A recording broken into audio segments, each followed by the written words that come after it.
Hello and welcome to the Cardiac Cats YouTube channel. I'm your host, Jacob Shorba, and today I have some news I did not expect to report to you all. As the Jacksonville Jaguars have traded for Mac Jones for a 6th round pick. So this is a weird one. And we're also going to talk a little about Brandon Sherf as well, but I did not see this coming necessarily, but I also kind of thought about it at a point. And my thoughts were, well, this makes a lot of sense in the sense that he's not really a starter. He's from Jacksonville. It would be a logical player that might be on the trade market, but my questions were about the money you have to pay and what kind of pick you have to give up. And I actually figured he'd have a market. But apparently, no one sent any picks. No one offered them anything except for one team, and that was your Jacksonville Jaguars. So, Mac Jones coming back home to Florida to play for the Jaguars. What do I think about it? Well, I think it's a good move, but keeping it in perspective, we're talking about backup quarterback, right? Like, you can make a very good move for something that doesn't really mean a ton. Because if Trevor Lawrence goes down, well, probably going to have your season over at that point. But, you know, you also got Doug Peterson, a head coach, the one guy who managed to go all the way to the Super Bowl with a backup quarterback. So I think it makes a lot of sense. I think this is a player that is better than the perspective on him, the perceptions about him. I think he's in a really terrible situation with New England, or was, we can say now. I mean, you had Bill O'Brien as your offensive coordinator. First of all, defensive-minded guy. Second of all, not exactly someone I'd want to be working with. He almost came to Jacksonville a couple years ago, which would have probably led to me never starting this channel or wanting to talk about the Jaguars at all. My point is, like, Mac Jones, he's shown promise at points, but he has been in a really bad situation. That doesn't mean that he's really, like, this great quarterback, and that no one knows about that just because of the situation. He is probably, in the NFL, going to be a bridge starter long term, and that's the role I think he should be in. But Jacksonville gets him as a backup. They get a guy that still has upside, in my opinion. You get him for 1 year. You don't even pay like $3 million for him. And now, realistically, I think the Jaguars probably move on from CJ Beathard. Because you look at Beathard's contract, he's not paid veteran minimum. If you wanted to justify having 3 quarterbacks on the team, I don't think you want to pay them all more than what the very minimum is. It doesn't really make a lot of sense for Jacksonville. So I think Mac Jones is just going to straight up take over that number 2 spot. That would be the logical thing to happen. And he's a good backup. I think he's fantastic for that role. I think that he's going to be a really good addition here. And the underrated part of this, and why it's not like as shocking to me that he went to Jacksonville or that they had interest, is that he's from Jacksonville. Like, this is a local guy. This is a guy who was a Jaguars fan growing up. I mean, I think this is the place that he would be fine going to, understanding he has to be a backup. And the Jaguars, I mean, these are the kind of trades they do. Like, we see a lot of this. And the Calvin Ridley trade might be the one outlier based off the fact they might lose him tomorrow, and they might not get a comp pick out of him for all we know. If they go spend a bunch of money, that trade will look stupid because they'll give up a 5th and a 3rd round pick for 1 year in which they didn't make the playoffs, and they will lose that trade. But generally, when Jaguars trade with people, when Trent Baalke's in charge, they're looking for deals they can't lose. And this is another example. What is the worst case scenario in this deal? Mac Jones is washed and you give up a 6th round pick you want to spend a linebacker on. Is that terrible? I don't think so. Just going to be honest. So I really like the move, you know, understanding the perception that this is about a backup quarterback. This isn't an impact player, really, for the Jaguars, unless you're in a situation where Lawrence gets hurt, he comes in and he plays well.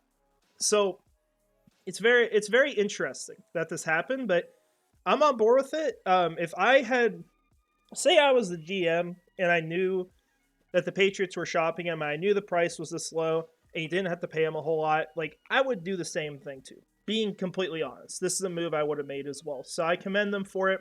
I think it's a really good move for a backup and maybe someone you keep around long term.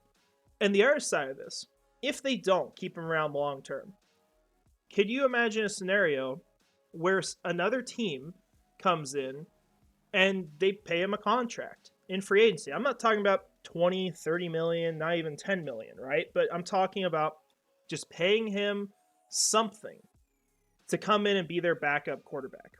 I mean, I don't know what Sam Darnold has earned. Actually, we could take a look at that and see what kind of contracts he's got.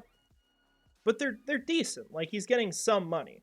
So you see a cap hit of 5.7 million with the 49ers this year. And this is his first year in San Francisco. Okay? Who's the bigger bust? Probably Sam Darnold. My point is, I think it would be realistic to say if he walks next offseason, and this is just a one-year rental, the pick you gave up, which is 192, I believe, or like 195, one in that range, that pick is worth less than what you get in the comp pick as long as you don't get rid of that comp pick by signing another player. So it's a very logical trade. It makes a lot of sense. I really don't have any gripes with it, if I'm being honest. You know, because if he hits waivers too and you don't trade something, I think he just goes to another team.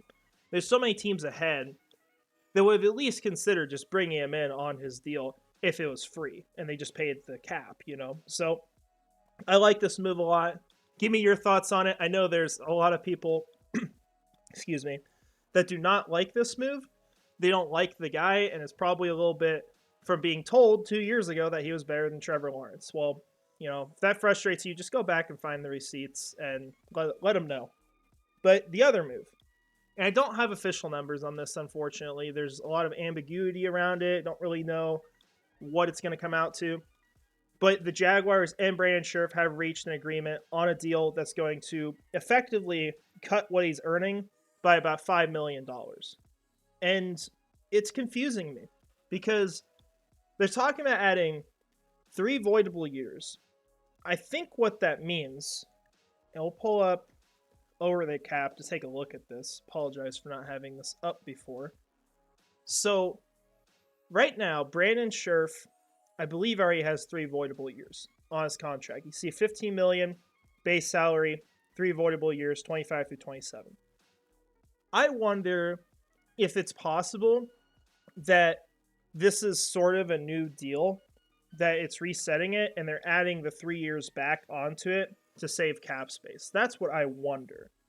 That might make more sense as far as what they're doing. So basically the point is for you guys, regardless of what the details are, Brandon Sherf is coming back, and it sounds like his contract is effectively, whether or not it's put on this year, next year, wherever it is, he's earning $11.5 million to play for the Jaguars. That's what it sounds like. So if that's the case, I still think it's too much. I will say that. I'm glad they at least restructured it. I'm glad they at least made him take a bit of a pay cut. But I do think this is too much for him as a player. The one good thing, though, is it's a 1-year deal, and you're going to get a comp pick out of him if he doesn't retire at the end of this year and you let him walk.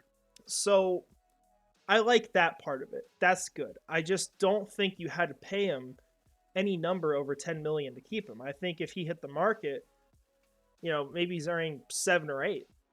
I just don't think the market was really at this point, and I wanted to see the Jaguars be a little more aggressive with how they dealt with Sherf and Cam Robinson. I think Cam Robinson, we still just don't know what's going to happen there yet. I imagine he does not earn that 17 to 18 million mark that he was going to with the Jaguars. I don't think that's going to be the case. So we don't know yet. We'll see what happens there, but at least they restructured it. Maybe they get a C on this. We'll see how we grade it, but it's okay. Just not really the route I would have gone with it, if I'm being honest. Now, one last thing I want to throw out here. See if I can find the tweet. But we're hearing stuff. Yeah, here it is.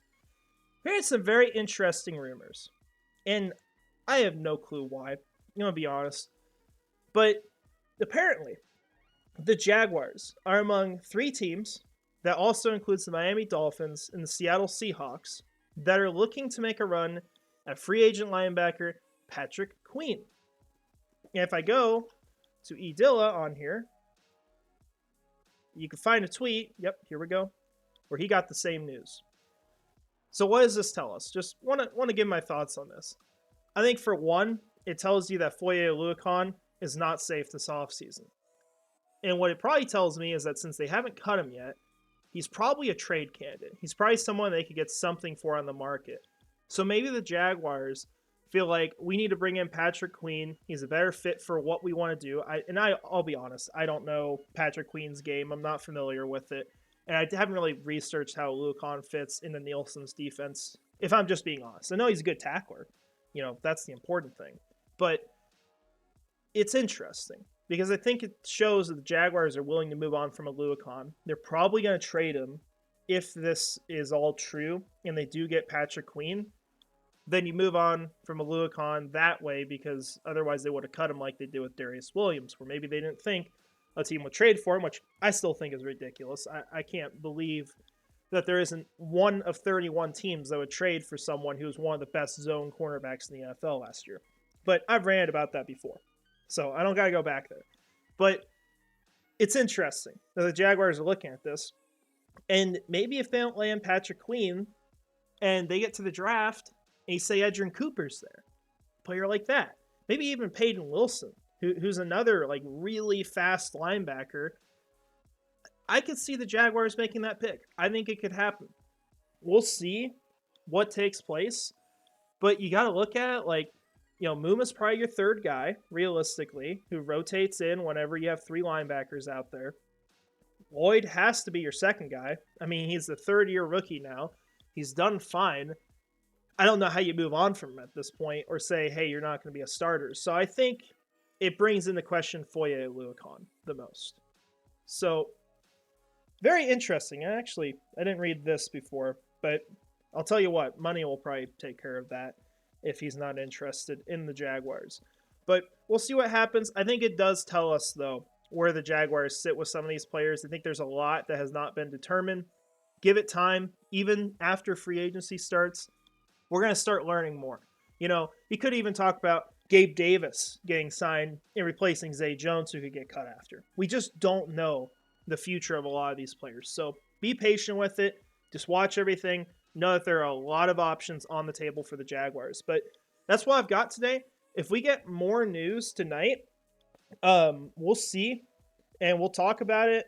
And tomorrow, we're going to hear a lot more because free agency is going to start. I imagine by the time that we live stream, Calvin Ridley signs somewhere else.